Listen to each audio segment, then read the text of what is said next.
नमः परम कल्याण नमः परम मंगल वासुदेवाय शांताय यदूनां पतये नमः। नमः परम कल्याण नमः परम मंगल वासुदेवाय शांताय यदूनां पतये नमः। नमः परम कल्याण नमः परम मंगल वासुदेवाय शांताय यदूनां पतये नमः।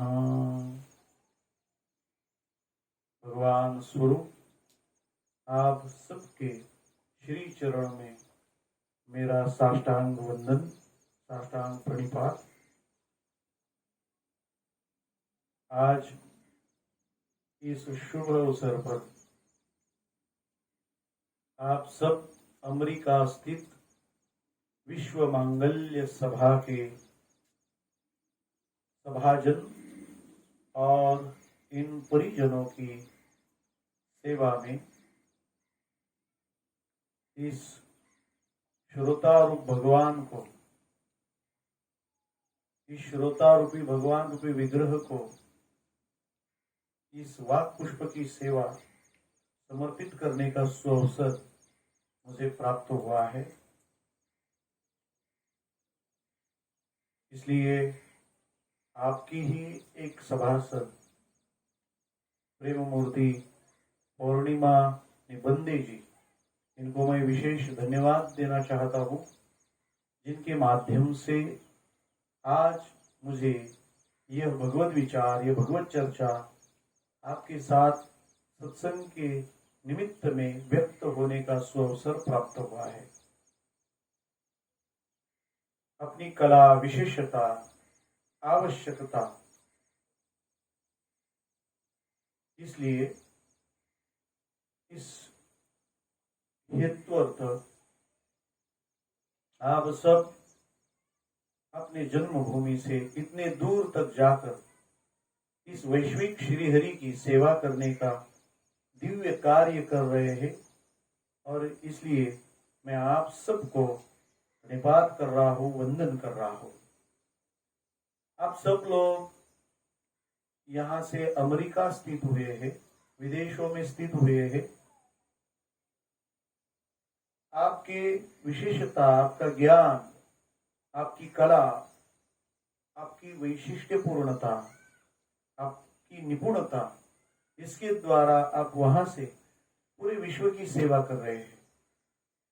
यही बात और यही बात पर मैं थोड़ा सा प्रकाश डालना चाहता हूँ, इस पर चर्चा करना चाहता हूँ कि ये सब आप वहां जाकर क्यों कर रहे हो।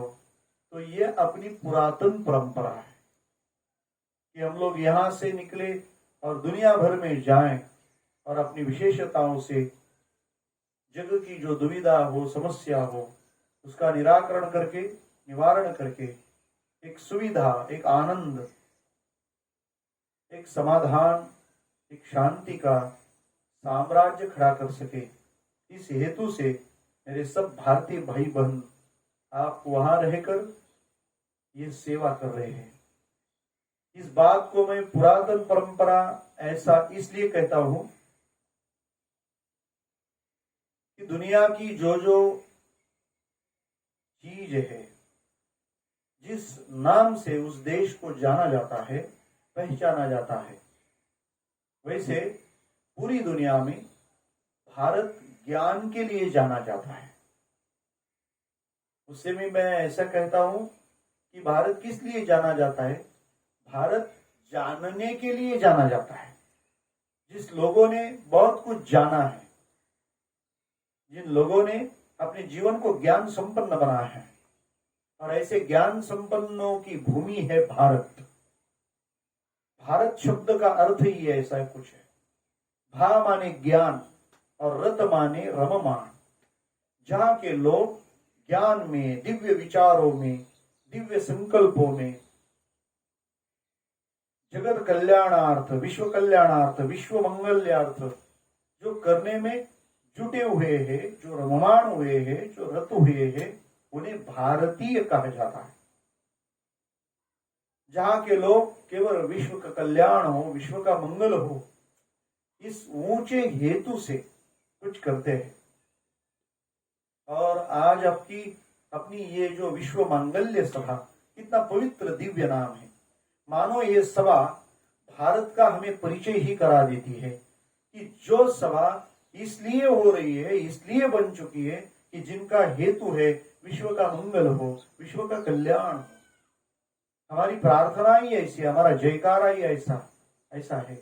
धर्म की जय हो, अधर्म का नाश हो, प्राणियों में सद्भावना हो और विश्व का कल्याण हो। विश्व के कल्याण की इच्छा यहाँ की जनमानस रखती है, ये भावना रहती है। हमारे ऋषिजनों की भगवान से ये विनती भी ऐसी कुछ रही है। सर्वेपि सुखिनः सन्तु, सर्वे सन्तु निरामया, सर्वे भद्राणि पश्यन्तु, मां कश्चित् दुःखभाग् भवेत्। सभी का कल्याण हो। हमारे संत ज्ञानेश्वर जी महाराज अपने ज्ञानेश्वरी में ऐसी बात लिखते हैं, ऐसी बात अपने गुरुदेव से मांगते हैं, अपनी मांग रखते हैं। जो जे वांछील तो तेरा हो प्राणी जात। पूरी दुनिया के हर एक को जो अच्छे कर्म में जुटा है, जिसने बुरी भावना त्यजी है, त्यागी है, और ऐसे सत्कर्म रत जो है, सत्संग में सम्मिलित जो है, उनको हे भगवान जो चाहिए वो देकर पूरे लोगों को, तीनों लोग को सुखी करो। इसकी चर्चा जिस भूमि का, जिस धरती का, जिस मिट्टी का धर्म है वो है भारत। ऐसी भारतीय भूमि के हम प्रतिनिधि हैं। तो हमारी इच्छा, हमारी चाह इतनी ऊंचाई पर से सफर करती है। और ऐसी भावना से पूरे विश्व को मंगल कल्याणकारी बनाने के लिए हर भारतीय बाहर जाता है, अपना घर छोड़ देता है। और इसी दिव्य परंपरा का आप संवाहन कर रहे हैं। क्योंकि यहां से पीछे अगर हम देखें तो दुनिया भर में यहाँ का ज्ञानी पहुंच चुका है, जो अपना दिव्य संकल्प बता रहा है। अभी कोरोना का एक आपातकाल चल रहा है, जिसने पूरी दुनिया को व्यथित कर दिया है। तो ब्राजील के प्राइम मिनिस्टर ने वैक्सीन देने के बदले मोदी जी का, हमारे प्रधानमंत्री जी का जो आभार व्यक्त किया, उनसे जो धन्यवाद किया, उसमें बहुत बड़ी और अच्छी बात बताई। वो कहे कि ये वैक्सीन नहीं आई तो हनुमान जी संजीवनी लेकर ही आए। तो ये भारत की अलग बात है। चीन ने दुनिया को वायरस दिया और भारत दुनिया को वैक्सीन दे रहा है। ये विश्व मांगल्य का संकल्प है। कोई बॉम्ब ब्लास्ट के लिए आतंकवादी बनाते हैं, हम शांति के लिए भारतीय सेना खड़ी कर रहे हैं। कोई वायरस बना रहा है किसी लैब में, तो हमारे लैब में क्या बन रहा है? हमारे लैब में वैक्सीन बन रहा है। दुनिया में सवाल बन रहे हैं और हिंदुस्तान में, भारत में जवाब बन रहा है। दुनिया में समस्या बन रही है तो भारत समाधान दे रहा है। ये भारत की एक अलग ही पहचान है, जो आपके माध्यम से, आपके निमित्त से पूरा विश्व और पूरी अमेरिका जान रही है। तो ऐसे विश्व कल्याण हेतु बाहर पड़ने वाली व्यक्ति, जिसे हम गुरु कहते हैं, और उस गुरुदेव को वंदना करने के लिए आज का ये अपना संवाद है। क्योंकि अभी आने वाले 23 तारीख को 23 जुलाई गुरु पूर्णिमा का महोत्सव होने जा रहा है। क्या होता है गुरु, क्या आवश्यकता है और क्यों हम लोग गुरु की चर्चा करें?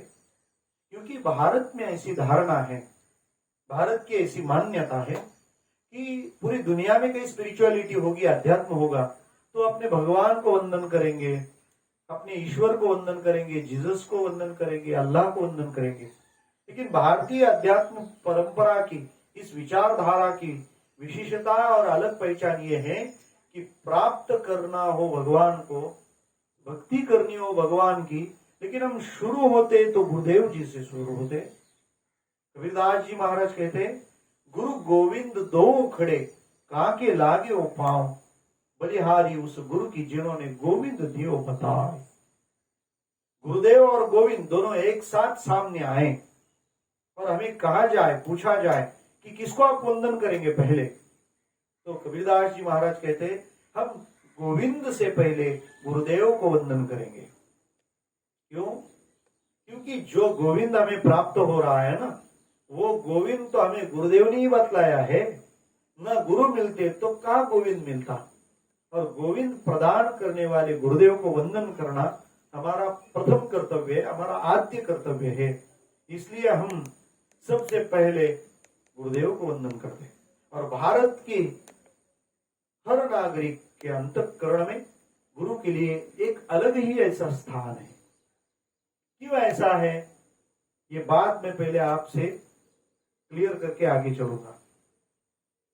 देखो, चर्चा तो वो आदमी उस बात की करेगा जिसमें जिसकी स्पेशलिटी है। आप अगर हिंदुस्तान में आते हैं, भारत में आते हैं और आपको कहीं लोनावाला का आदमी मिल जाए तो वो चर्चा शुरू ही करेगा, बस चिक्की खाना हो तो आओ लोनावाला।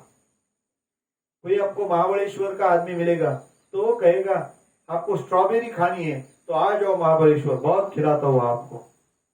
तो जो जो प्लेस है, जो जो स्थान है, वो जिसके लिए परिचित है, स्पेशली उसका आइडेंटिफिकेशन वो चीज है जिससे वो आइडेंटिफाई होता है, तो फिर वहां का आदमी, वहां का लोग उसी बात का चर्चा करेगा। हमारे मुंबई का आदमी किधर जाए तो बस वो पहले शुरू हो जाता है, क्या आप मुंबई में आओ। क्या खासियत मुंबई की?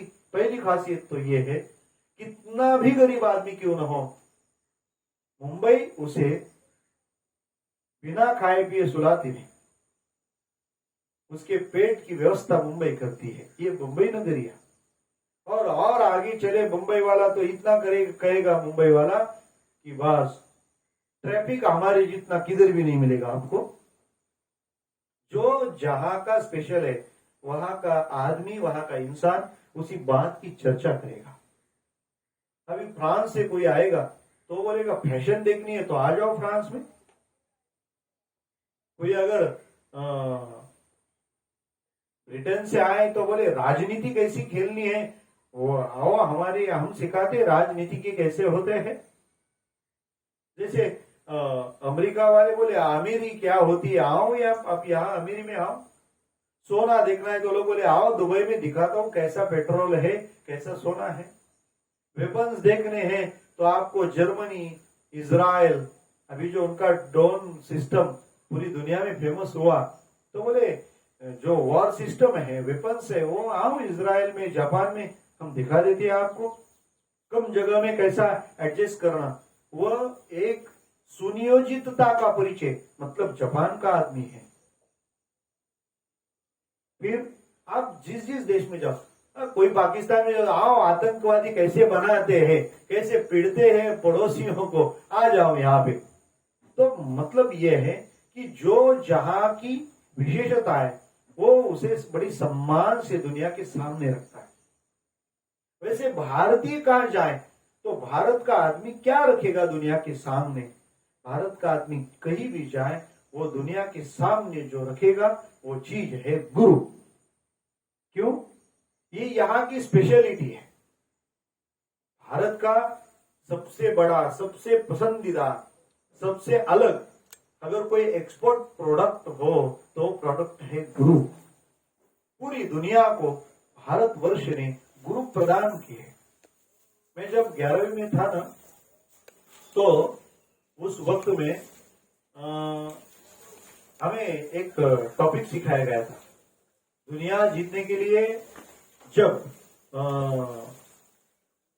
सिकंदर बाहर निकला तो अपने गुरुदेव सुकरात से मिला और सोक्रेटिस जी को कहने लगा कि मैं दुनिया जीतने के लिए बाहर निकला हूं और उसमें हिंदुस्तान भी जीतने वाला हूं, तो वहां जाऊंगा तो आपके लिए क्या लाऊं जरा बताओ। उसकी चर्चा एक कवि ने बहुत सुंदर करी है। वो कहते हैं, सिकंदर ने कहा सुकरात से, क्या तुझको मैं लाऊंगा, विजय डंका बजाकर जब हिंद से लौट आऊंगा। मैं हिंदुस्तान जीत कर आने वाला हूं, बताओ आप क्या लाए वहां से, क्या चाहिए आपको। ऐसी बात कहने पर जो जवाब दिया सुकरात ने वो बड़ा अनूठा था। वो सुकरात कहते हैं, कहा सुकरात ए राजन, अगरचे तुम वहां जाना। तो सुकरात कहते हैं, हे सिकंदर, अगर तुम हिंदुस्तान जा रहे हो ना, दुनिया जीतने के लिए बाहर पड़े हो, तो वहां हिंदुस्तान को भी जीतोगे। तो सुन, मुझे क्या चाहिए हिंदुस्तान से, अगर आप हिंदुस्तान जा रहे हैं तो। कहा सुकरात ए राजन, अगर से तुम वहां जाना, हमारे वास्ते भारत से एक ज्ञानी गुरु लाना। अगर भारत जाओगे ना तो हमारे लिए कुछ मत, खाली इतना लाओ, एक ज्ञानी गुरु को लाओ वहां से। और आगे भी बात कहता हूं, बहुत सुंदर है। बड़ी मुश्किल से आवे तो गंगा जल भी ले आना, जिसे पीकर के ऋषियों ने गीता सार को जाना। ए बाबा देखो, बड़ी मुश्किल से ला सको ना तो थोड़ा सा गंगा जल भी ले आओ, गंगा मैया का नीर लेके आओ। क्यों? उसे प्राशन करके ही यहाँ के ऋषियों ने गीता तत्व के गर्भितार्थ को जाना है। मतलब सॉक्रेटिस जो विश्वमान्य विद्वान है, जिनके सिद्धांतों को अकाट्य माना गया, ऐसे सॉक्रेटिस जिनके सिद्धांतों के सामने पूरी दुनिया नतमस्तक है, और वो भी अपने सिकंदर से कहता है कि अगर जाओगे आप हिंदुस्तान तो भारत से मेरे लिए ज्ञानी गुरु लाओ, जिसे जगत गुरु कहता है। वो कहते हैं मेरे लिए जगत गुरु तो भारत में, वहां से एक ज्ञानी गुरु को लाना। तो कहते हैं हो सके तो गंगा जल भी ले आएंगे, जिसे प्राशन करके ही यहाँ के संतों ने, मनीषियों ने, ज्ञानियों ने गीता के तत्व को, गीता के अर्थ को, गीता के भाव को, उस गर्भितार्थ को हस्तगत किया है। मतलब भारत का आदमी चर्चा करेगा तो गुरु की करेगा, क्योंकि गुरु यह उसकी विशेषता है, वो तो उसका परिचय है, उसकी पहचान है। ऐसे गुरु होते कैसे हैं? क्यों आवश्यकता है हमारे जीवन में उनकी? विज्ञान ने हमें इंफॉर्मेशन के लिए, हमें ज्ञान के लिए, जानकारी के लिए इतनी कुछ उपलब्धियां हमने हासिल की है, तो उसके उपरांत हमें गुरु की आवश्यकता क्यों? क्या होता है गुरु? कौन होता है गुरु? तो गुरु शब्द का अर्थ है गुश शब्द स्तंदकारो रु हरति इति गुरु। गु और रु ऐसे दो शब्द है, दो अक्षर है। गु शब्द का अर्थ होता है अंधकार, और रू शब्द का अर्थ होता है हरण करने वाला। अंधकार को हरण करने वाला उसे गुरु कहते हैं। तो अंधकार को हरण करने वाला तो बल्ब भी होता है, लाइट भी होती है, लेकिन लाइट जो अंधकार हरण करती है ना, वो अंधकार भी लाइट होता है। और हमारे जीवन में जो अंधकार है वो हेवी वेट है, और उस हेवी वेट अंधकार का, तम का, तिमिर का नाम है अज्ञान। अज्ञान रूपी अंधकार, अज्ञान रूपी जो कालिक है, उसको मिटाने का काम गुरु करते हैं। गुरु ऐसे सूर्य है जो जिनके सामने अज्ञान अंधकार टिकता ही नहीं, निकल जाता है, नष्ट हो जाता है। तो अज्ञान का अंधकार माने क्या? अंधकार किसे कहते हैं? जिसमें क्या है, कौन है, इसका पता नहीं चलता, उसे अंधकार कहते हैं। वैसे हमारे जीवन में भी अज्ञान नाम का एक अंधकार है, जिसके होते हुए हम क्या है, हमारे पास क्या है, इसका हमें पता नहीं चलता, उसे अंधकार कहते, उसे अज्ञान कहते हैं। मैं कौन हूं, मेरे पास क्या है, मैं क्या कर सकता हूं, मैं क्या कर रहा हूं, मुझे क्या करना चाहिए, इस पर जो प्रकाश डालते हैं, इसको जो प्रकाशित करते हैं, उसे गुरु कहते हैं। इसमें पहली बात तो यह है, मैं कौन हूं, मुझे कहां पता है। मैं तो खुद को मानता हूं कि मैं देह हूं, और मैं देह हूं जो माने तो फिर कोरोना से हाई बीपी हो जाएगा, क्योंकि देह तो मरने वाला ही है। और सदगुरु, श्री गुरु हमें ये सीख देते हैं, ये कृपा करते हैं, ये अनुग्रह करते हैं। पहली बात कि जिसे तू खुद का अस्तित्व स्वरूप मान रहा है वो मैं माने देह गुरु है, मैं माने देह नहीं है।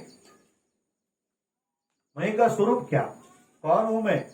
तो गुरुदेव जब कृपा करते तो अपने परम शिष्य को ये बात समझा देते हैं कि अहम ब्रह्मास्मि तत्वमसि प्रज्ञानम ब्रह्म सर्वम खलविदम ब्रह्म। तू देह नहीं है, तू देह मात्र नहीं, देह तो साधन है, देह का तूने तो आश्रय किया है, तू तो इससे परा है, तू साक्षात ब्रह्म है, जो अजर है, जो अमर है, जो अछेद्य है, जो अकाट्य है, जो कभी नष्ट होने वाला नहीं, जो अविनाशी है, जो नित्य है, जो सत्य है, जो चैतन्यमय है, जो आनंदमय है, ऐसा जो है वो सच्चिदानंद स्वरूप तू है। अगर ये समझ हमें आ जाए तो फिर भय कैसा? कोरोना होने से ज्यादा लोग नहीं मरे, कोरोना के प्रभाव से नहीं मरे, कोरोना के भय से मरने वालों की संख्या तादाद बड़ी है। बड़ी तादाद में लोग जो मरे हैं वो भय से मरे हैं। और भय क्यों है? देह जाएगा, और देह जाएगा। गुरुदेव हमें निर्भय कैसे करते, वो ये कहते जाने वाला है तो देह जाने वाला ही है ना, और तुझे चिंता करने का कुछ कारण नहीं है, क्योंकि देह तू नहीं है। अमर आहा खरे की पहा खोटे ये, कि तू मरने वाला ही नहीं है, तुझे चिंता करने का कारण ही क्या, तू तो अमर है। लेकिन मैं अमर हूं ये समझाने वाला अपने जीवन में जरूरी है, उसे गुरु कहा जाता है। सामान्य ज्ञान जो है वो तो इंफॉर्मेशन है, ये तो कहां से भी मिल सकता है, कोई भी बता सकता है। लेकिन गुरु क्या होता है? जो हमें अपना परिचय करा दे, वो हमें सावधान करा दे, वो गलत मार्गों से चल रहे जीवन को अच्छी मार्ग पर लाए, वो उसे गुरु कहते हैं। क्या होते हैं गुरु? हमारे संत बहुत बड़ी बात कहते हैं। वो कहते हैं गुरु का परिचय क्या? गुरु माता गुरु पिता, गुरु माता गुरु पिता, गुरु आमुची कुल देवता, गुरु आमुची कुल देवता, घोर पडता साकडे, घोर पडता साकडे, गुरु रक्षी मागे पुढे, गुरु रक्षी मागे पुढे, घोर पडता साकडे, घोर पडता साकडे। ये गुरु है, गुरु माता है, गुरु पिता है, और गुरु रक्षिता है। गुरु मेरा रक्षण कर रहा है, ये भावना देखी, भावना भी आदमी को निर्भय बना देती। मुझे तो ये बात है कि लोग चिंता कर रहे कोरोना आएगा, कोरोना आएगा, कोरोना आएगा। अरे कोरोना तो चीन का है, लेकिन हमारी सदगुरु की करुणा की परंपरा तो प्राचीन है ना। तो चीन के कोरोना से डरे, इससे अच्छा है कि प्राचीन परंपरा की करुणा से निर्भय हो। हम अक्कलकोट जाते हैं, भगवान श्री स्वामी समर्थ, तो उनका तो एक सेंटेंस विश्व प्रसिद्ध कोट है, भिवू नकोस मी तुझ्या पाठीशी आहे, तू डर मत, मैं हूं ना, मैं हूं, तू डर मत। ये निर्भयता हमें जो प्रदान करता है उसे गुरु कहा जाता है। कौन है ये गुरु? क्या करते हैं? गुरु माता है, गुरु पिता है। माता है तो हमें तो माँ है, लेकिन उस माँ से ये गुरु माँ थोड़ी निराली है, थोड़ी सी अलग है।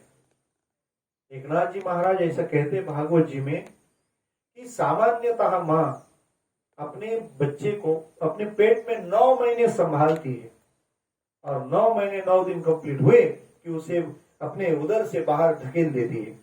लेकिन गुरु माँ ऐसी है कि हमारे सारे गुनाहों के अपराध को सहित अपने पेट में समा लेती है, उसे गुरु माऊली कहते हैं। वही गुरु माँ है तो वही गुरु पिता भी है। ये माँ और पिता दोनों भूमिका क्या है? तो ऐसा कहा जाता है, जो आधार प्रदान करती है उसे माँ कहते हैं, और जो आकार प्रदान करते हैं उसे पिता कहते हैं। बात मजे की तो ये है, आधार प्रदान करने वाले आकार प्रदान करेंगे ही ऐसा नहीं, और आकार प्रदान करने वाले कभी आधार प्रदान करेंगे ही ऐसा भी नहीं। और दोनों एक साथ जहां होते, उस मिलाप का, उस मिलन का, उस संगम का नाम है गुरु। अपने गुरुदेव का स्मरण करिए, आपको ये दो बातें उनमें मिलेंगी ही मिलेंगी, जो हमें आधार प्रदान करते और आकार भी प्रदान करते हैं। हम अगर मटकी लेने जाएं, अभी तो आने वाला है गोविंदा आला रे आला, दही अंडी का उत्सव आने वाला है, तो हम कुम्हार के यहाँ जाते, तो वो कुम्हार तो जो घड़े को, मटकी को आकार फिनिशिंग करता है ना, तो बाहर से ऐसे ठोक लगाता है, प्रहार करता है, और बाहर से प्रहार करता है तो एक हाथ में हथौड़ी होती है और प्रहार चालू रहता है। तब आप देखेंगे कि उसका दूसरा हाथ कहीं दिखा नहीं दे रहा है, तो दूसरा हाथ कहाँ है? आप ढूंढोगे तो पाओगे दूसरा हाथ वो मटकी के अंदर से रखते हैं। याद रहे, जो अंदर से हाथ है वो महत्वपूर्ण है, जो बाहर से हाथ है वो भी महत्वपूर्ण है। तो ये दोनों का काम क्या है? जो अंदर से हाथ घुसा हुआ है ना, ये मटके को अंदर से टूटने नहीं देता, और जो बाहर चल रहा है ना प्रहार, वो उस मटके का आकार बाहर से बिगड़ने नहीं देता। दुनिया में ये दो चीजें बहुत जरूरी है, ये दो बातें संभालने वाले लोग जीवन में मिलने चाहिए। क्यों? जब प्रतिकूलता हो तो हम टूटने से बचे, और जब अनुकूलता हो तो हम बिगड़ने से बचे। गुरु किसे कहते हैं? जब अनुकूलता हो तो जो बिगड़ने नहीं देता उसे गुरु कहते हैं। और किसे कहते हैं गुरु? जब अनुकूलता हो तो बिगड़ने नहीं देता, और प्रतिकूलता हो तो टूटने नहीं देता, उसे गुरु कहा जाता है।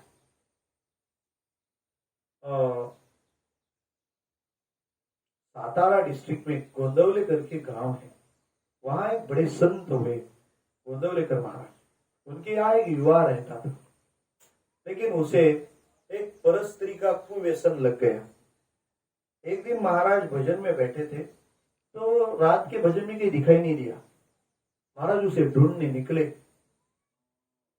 हाथ में मशाल धारण की, और वो दिया लेकर घूमने लगे। तो माणगंगा नदी के तट पर उसके जिसके साथ अनैतिक संबंध थे, उस स्त्री के साथ वो निद्रा अवस्था में पाया गया। ठीक ढंग से वस्त्र नहीं थे शरीर पर। तो देखो, ये देखा किसने? अपने गुरुदेव ने। तो ब्रह्मचैतन्य गोंदवलेकर महाराज ने अपनी कपनी निकाली, बंडी निकाली, कुर्ता निकाला, और वो कुर्ता उसके शरीर पर ढकने के लिए डाल दिया, और खुद निकल कर चले आए। जब सवेरे सवेरे एकदम ऐसी सुबह के समय में वो जगह देखा, तो मैं यहाँ इस हालात में, इस माणगंगा नदी के तट पर एक परस्त्री के साथ इस स्थिति में हूं।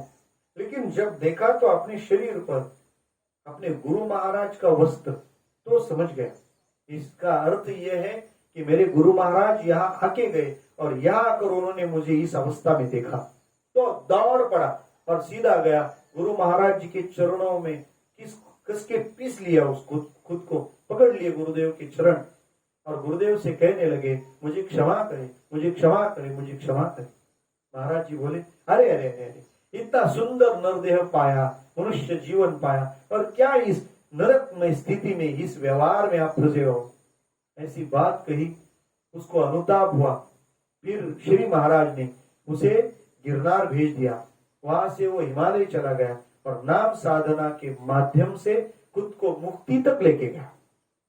मुझे ये बात कहनी है कि जब वो किसी परस्त्री के साथ निद्रावस्था में विक्षिप्त स्थिति में पाया गया, तो महाराज जी ने खुद का वस्त्र उसके शरीर पे डाल दिया। तो ये आधार है, ये माँ का स्वभाव। लेकिन जब वो शरणागत आया तो उसे शब्द से ताड़ित करके साधन प्रवृत्त किया और उसे गिरनार हिमालय भेज दिया। ये उनके अंदर का एक आकार प्रदान करने की एक भावना है। तो गुरु कहते ही उसे है जो आकार प्रदान करे और जो आधार प्रदान करे। बिना गुरु के जीवन में मार्ग नहीं प्राप्त हो सकता। हमारे संत कहते हैं, गुरु बिन कौन बतावे बाट, पड़ा बिकट जम घाट। गुरु बिन कौन बतावे बाट, गुरु के सिवा हमें कौन मार्ग बतला सकते हैं। गुरु तो करुणा के सागर है, करुणा के आगर है। हमें चिंता करने की जरूरत नहीं, वो हमें संभाल लेते हैं। अब कुछ नए लोगों की फैशन आई है, क्या गुरु की जरूरत है। कुछ लोग तो गुरु पूर्णिमा के लिए आश्रय करते, चलो हम गुरु पूर्णिमा मनाएंगे, पूजा करेंगे। किसकी पूजा करेंगे? तो बोले गूगल की पूजा करेंगे, गूगल हमारा गुरु है। क्यों? कौन सी भी बात टाइप करे और सर्च करे तो तुरंत हमें इंफॉर्मेशन प्रदान करता है। मुझे बात जची नहीं, मुझे नहीं अच्छी लगी, नहीं पसंद आई। मैंने कहा कि गूगल ये गुरु कैसे हो सकता है, कुछ इंफॉर्मेशन दे इससे। तो फिर भी गुरु की जरूरत है। क्यों? क्योंकि गूगल इंफॉर्मेशन प्रदान करेगा, आप जो पूछोगे वो बताएगा। लेकिन क्या पूछना चाहिए ये जो सिखाते उसे गुरु कहते हैं।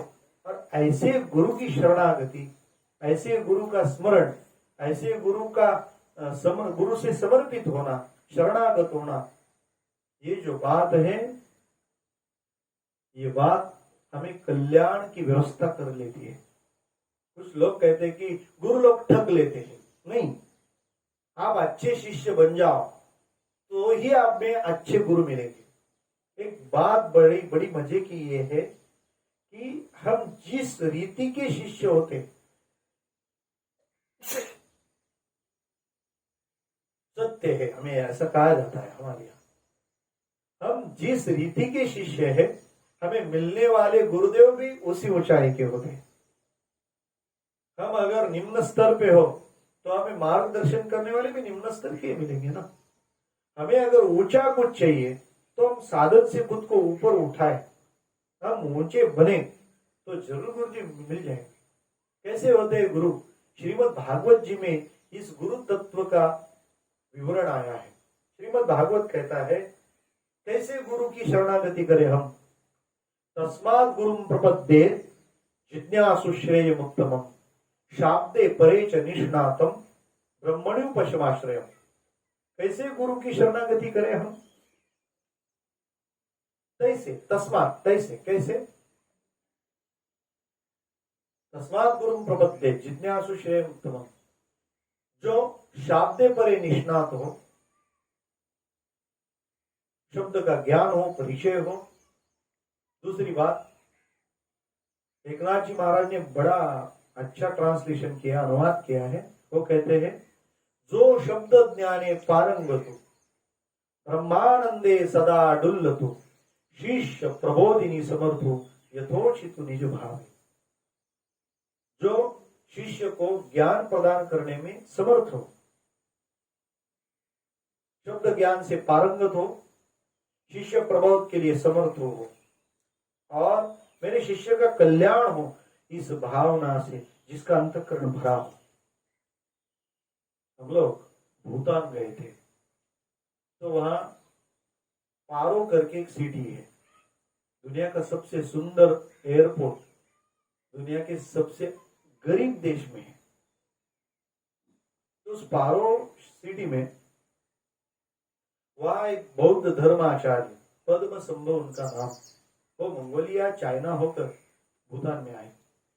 तो उनकी कुछ वस्तु रखी है वहां संग्रहालय में, म्यूजियम में। तो एक मूर्ति रखी थी, पीतल धातु की थी। उसमें ऐसा स्वरूप था, एक पुरुष था, एक स्त्री थी, और वो स्त्री ने पुरुष को आलिंगन दिया है। तो मैं गाइड को पूछा, ये क्या है, इसका मीनिंग बताओ। तो बोले, इसका अर्थ बहुत तर्क शुद्ध है, अर्थपूर्ण अर्थ है। बोले अर्थपूर्ण है तो पूर्ण अर्थ बनाओ, बताओ। उन्होंने इतना सुंदर अर्थ बताया कि ये जो पुरुष है उस पुरुष का नाम है विजडम, और जो स्त्री खड़ी है उसका नाम है कंपेशन। विजडम माने ज्ञान और कंपेशन माने करुणा। बोले ये संत का, गुरु शब्द का मीनिंग बताया। जहां ज्ञान को करुणा आलिंगन देती है उसे गुरु कहा जाता है। जिसके पास ज्ञान हो और करुणा हो तो उसे गुरु कहा जाता है। मेरा कल्याण किसमें है ये जो जानता है और उस कल्याणकारी मार्ग पर मेरा अनुसरण हो, मेरा अनुगमन हो, इसके लिए जो प्रयत्नशील है उसे, उस करुणावान को गुरुदेव कहा जाता है। स्वामी विवेकानंद प्रवचन देते थे उपनिषद पर। शरद चंद्र चक्रवर्ती जी के घर में प्रवचन चलते थे। तो एक दिन उपनिषद के प्रवचन में ठाकुर रामकृष्ण परमहंस के और एक शिष्य थे गिरीश चंद्र घोष आए और चालू प्रवचन में स्वामी जी से बात करने लगे। आप ये ब्रह्मा ऐक्य की भाषा तो बहुत अच्छी तरह से बोलते हैं, सुनाते हैं, लेकिन मेरी एक बात है आपसे, ये भारतीय लोग भूखे प्यासे हैं, ये गरीब है, ये दरिद्री है, इनको ठीक तरह से खाना भी नहीं प्राप्त होता, भोजन भी नहीं मिलता, तो ये ब्रह्मा और ऐक्य की बात कहां से समझेंगे? कितना दुखी है, कितना दरिद्री है, भारत की कितनी हाल बुरे हैं। ऐसी बात जैसे जैसे गिरीश चंद्र घोष बोलने लगे तो स्वामी जी के नाकों में से आंसू बहने लगे। वो सुन नहीं पाए, सहन नहीं हुआ उनसे, तो वो सभा छोड़कर बाहर चले गए और बाहर जाकर फुट फुट कर रोने लगे। तब गिरीश चंद्र घोष ने उस सभा को संबोधित करते हुए ये कहा कि मेरा ये उद्देश्य नहीं था कि विवेकानंद जी का प्रवचन बीच में खंडित हो जाए, लेकिन मैं ये भी आपको सुनाता हूं कि जब मैं भारतीय लोगों का दुख बताते गया जैसे जैसे, तो स्वामी जी वो सहन नहीं कर पाए और उस दुख से अत्यंत दुखित होकर उनकी आंखों में से आंसू बहने लगे। फिर गिरीश चंद्र घोष स्वामी जी के शिष्यों से ये बात कहते हैं कि आपका गुरु ज्ञानी है, इसलिए मुझे उतना पसंद नहीं जितना पसंद इसलिए है कि उसके अंतःकरण में भारतीयों के प्रति जो करुणा है, ये करुणामयता मुझे ज्यादा भाती है। तो मैं इतना ही कहता हूं कि गुरु क्या होता है, गुरु कैसा होता है, जहां ज्ञान और करुणा एकत्र वास करती है, बस हम उनकी शरण में जाएं। देखो बुद्धि का काम कहां तक है कि हम ठगे नहीं, गलत जगह पे नहीं जाए। एक अच्छे सदगुरु के पास हमें ये सद्बुद्धि लेके जाएगी, बुद्धि लेके जाएगी, और जैसे वहां हम पहुंचे तो प्रज्ञा का काम खत्म, अब श्रद्धा का काम शुरू हो।